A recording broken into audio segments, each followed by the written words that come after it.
الله أكبر.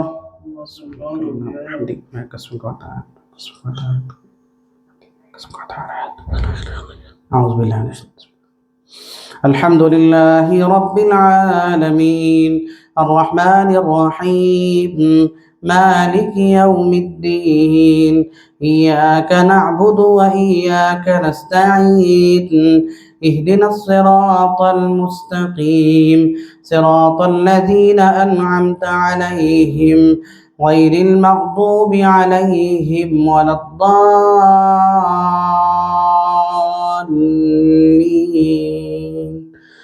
آمين. بسم الله الرحمن الرحيم. طه ما أنزلنا عليك القرآن لتشقى إلا تذكرة لمن يخشى تنزيلا ممن خلق الأرض والسماوات العلى الرحمن على العرش استوى له ما في السماوات وما في الأرض وما بينهما وما تحت الثرى وإن تجهر بالقول فإنه يعلم السر وأخفى الله لا إله إلا هو له الأسماء الحسنى. وهل أتاك حديث موسى إذ رأى نارا فقال لأهلهم كثوا إني آنست نارا لعلي آتيكم منها بقبس أو أجد على النار هدى فلما أتاها نودي يا موسى إني أنا ربك فاخلع عليك إنك بالوادي المقدس طوى وأنا اخترتك فاستمع لما يوحى إنني أنا الله لا إله إلا أنا فاعبدني وأقم الصلاة لذكري إن الساعة آتية أكاد أخفيها لتجزى كل نفس بما تسعى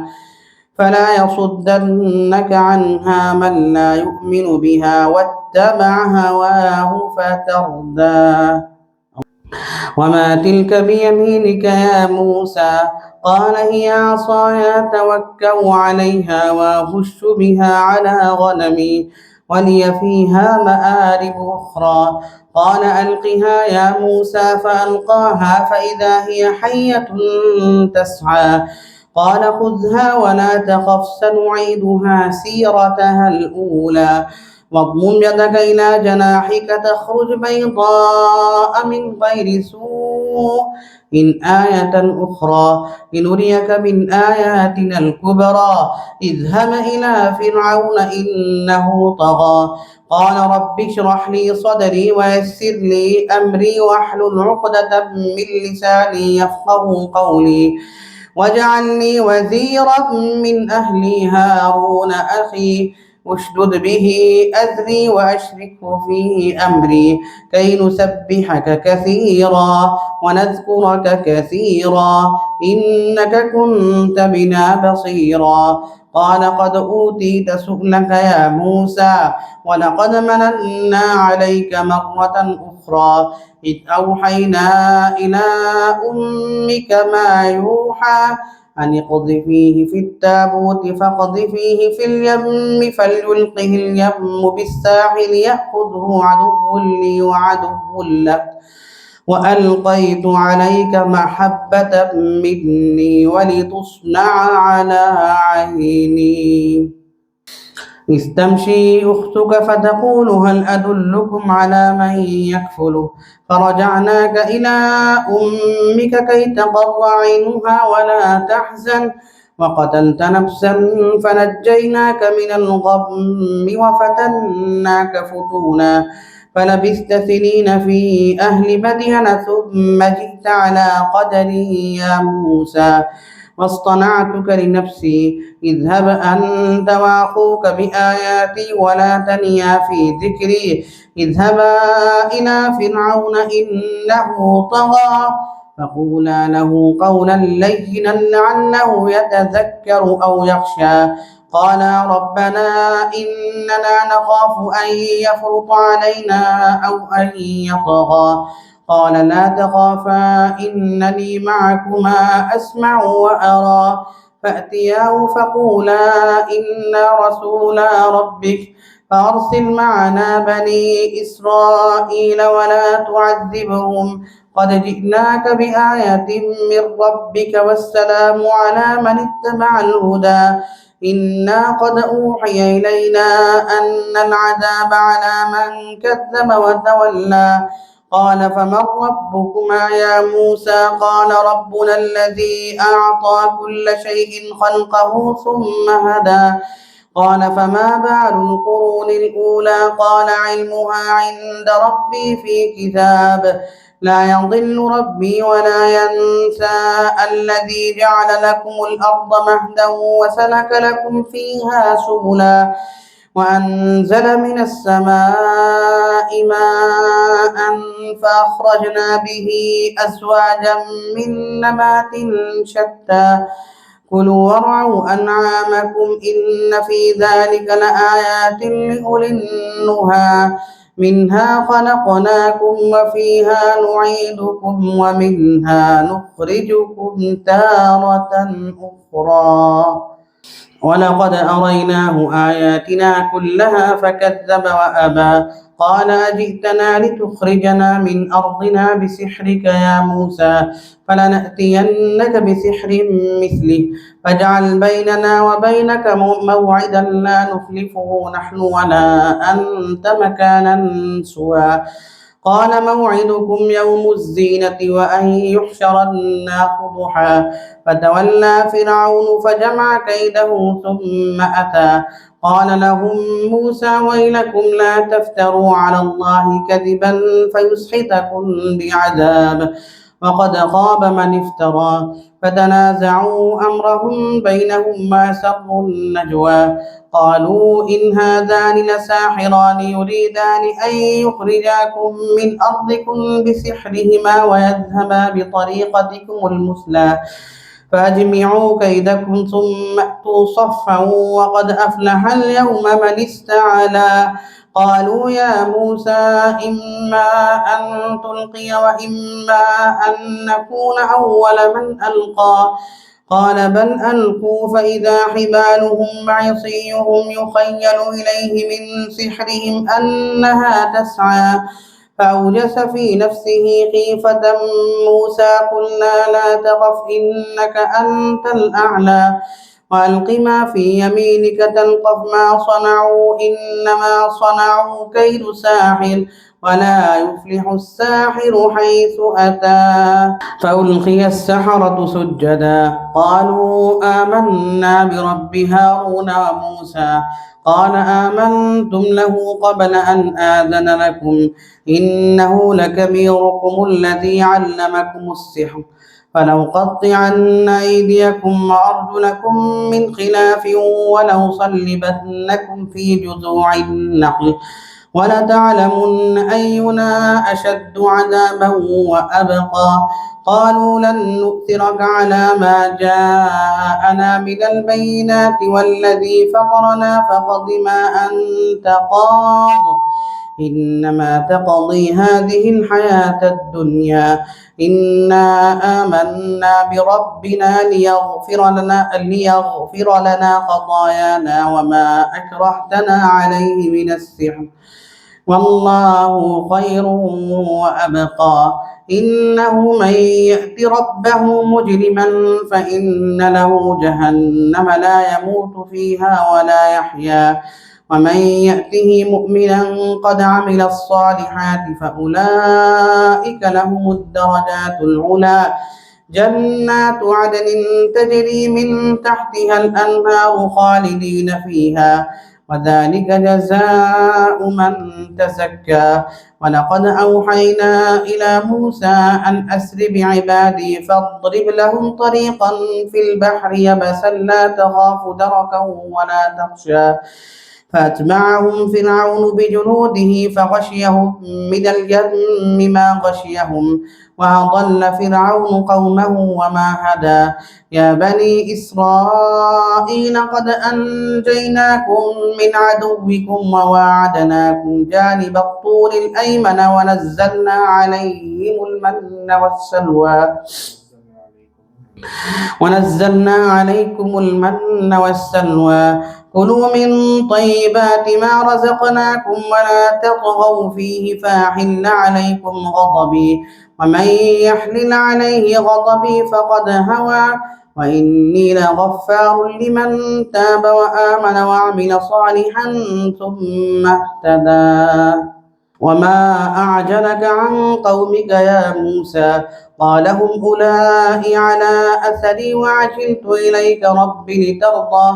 قال فإنا قد فتنا قومك من بعدك وأضلهم السامري فرجع موسى إلى قومه غضبان أسفا قال يا قوم ألم يعدكم ربكم وعدا حسنا أفطال عليكم العهد أم أردتم أن يحل عليكم غضب من ربكم فأخلفتم موعدي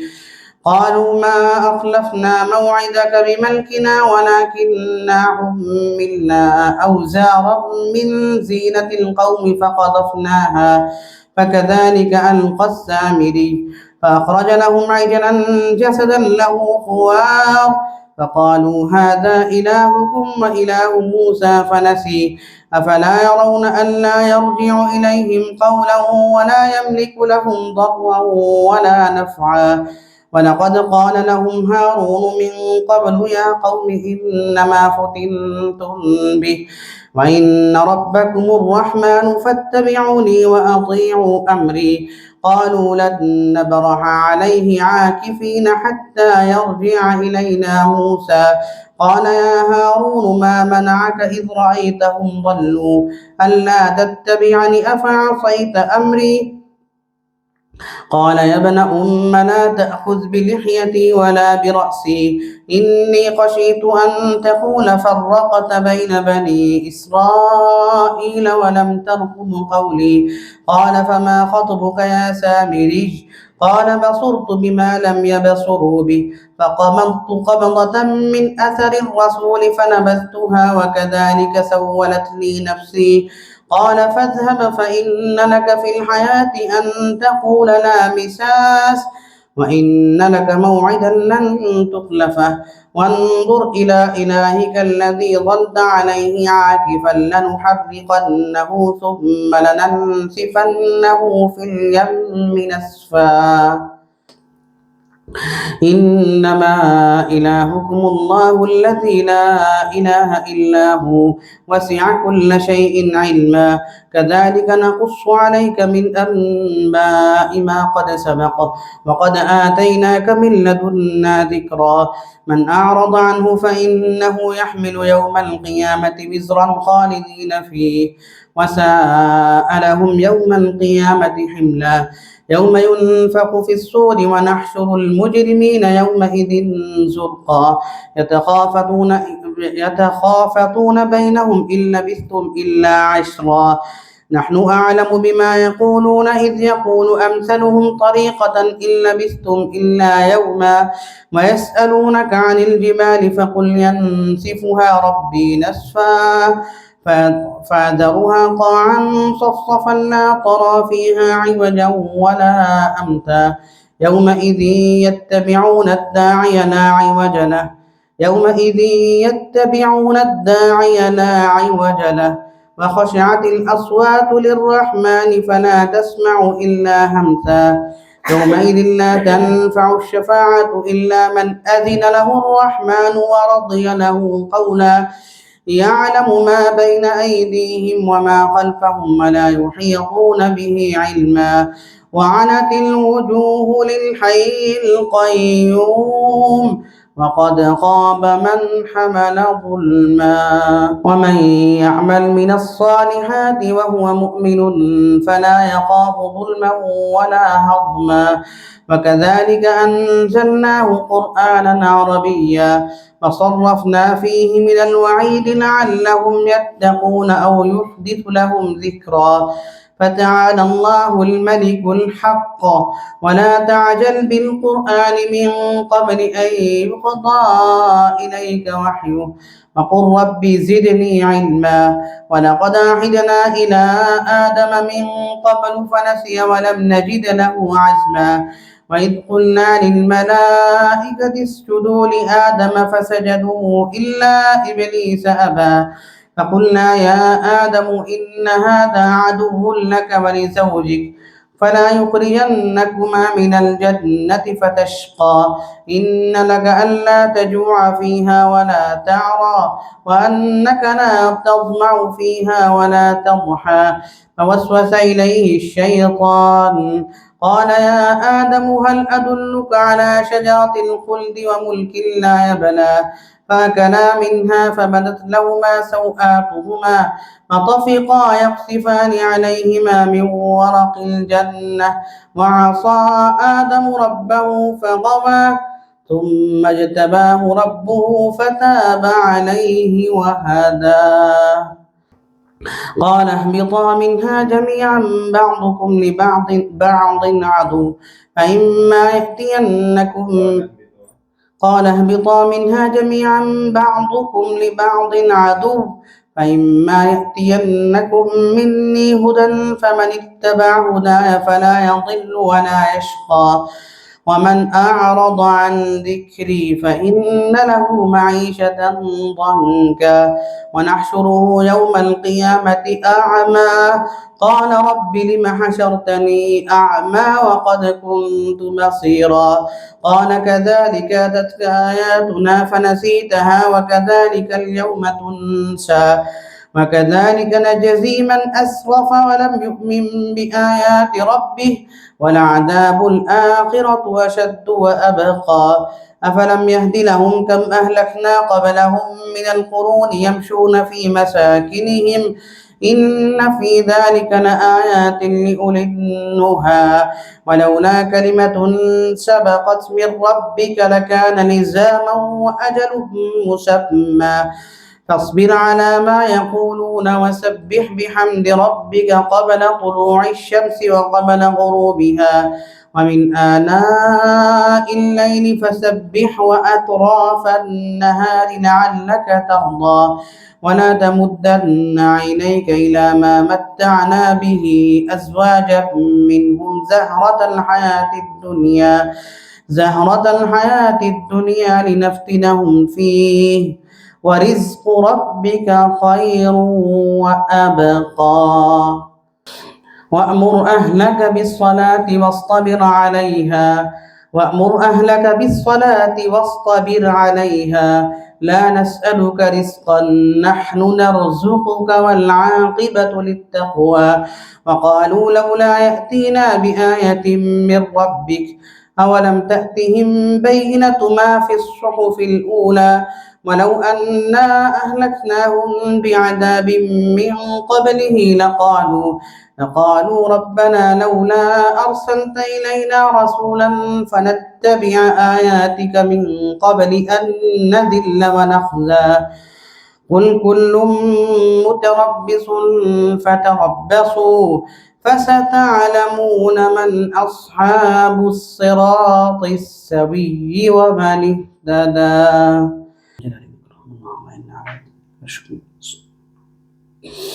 آمين. الحمد لله رب العالمين والعاقبة للمتقين والصلاة والسلام على سيد الأنبياء والمرسلين ربنا آتنا في الدنيا حسنة وفي الآخرة حسنة وقنا عذاب النار ربنا لا تزغ قلوبنا بعد إذ هديتنا وهب لنا من لدنك رحمة إنك أنت الوهاب ربنا إنك جامع الناس ليوم لا ريب فيه إن الله لا يخلف الميعاد. या अल्लाह माफ़ फरमा दीजिए, या अल्लाह माफ़ फरमा दीजिए। या अल्लाह जो कुछ पढ़ा उसको समझने की और अमल करने की तौफीक अता फरमा दीजिए। या अल्लाह उसको अपनी बारगाह में कबूल फरमा लीजिए। या अल्लाह कभी कोताही माफ़ फरमा दीजिए। या अल्लाह हमें अपनी शामत अमाल से बचा लीजिए। या अल्लाह हमें जो बीमार हैं या अल्लाह उनको सेहत अता फरमा दीजिए। रब्बिरहमहुमा कमा रब्बयानी सगीरा। या अल्लाह हमारे वालिदैन को सेहत अता फरमा दीजिए, तंदुरुस्ती अता फरमा दीजिए। या अल्लाह उनसे कबूल फरमा लीजिए। या अल्लाह कबूल फरमा लीजिए। या अल्लाह जो यहाँ पे आया है अल्लाह सबसे कबूल फरमा लीजिए। या अल्लाह भाई अब्दुल वहाब से कबूल फरमा लीजिए, इनके वालिदैन से कबूल फरमा लीजिए, इनके वालिदैन को सेहत तंदुरुस्ती अता फरमा दीजिए। یا اللہ یا اللہ، ہمارے استاد جی کو بھی اللہ سے عطا فرما دیجیے، یا اللہ ان کے لیے بھی قبول فرما لیجیے، ان کے بچوں سے قبول فرما لیجیے، یا اللہ جو لوگ فوت ہو گئے ہیں، ہمارے دادا دادی، نانا نانی، اور جتنے عزیز اقارب اور رشتہ دار اور اساتذہ کرام، بالخصوص قاری عبد الرحمن مرحوم، یا اللہ جو کچھ پڑھا اس کا ثواب یا اللہ خاص طور سے ان کو، خاص طور سے قاری صاحب کو پہنچا دیجیے یا اللہ خاص طور سے ان کو پہنچا دیجیے۔ ربنا آتنا في الدنيا حسنة وفي الآخرة حسنة وقنا عذاب النار، ربنا تقبل منا إنك أنت السميع العليم وتب علينا إنك أنت التواب الرحيم، وصلى الله تعالى على خير خلقه محمد وعلى آله وصحبه أجمعين برحمتك يا أرحم الراحمين.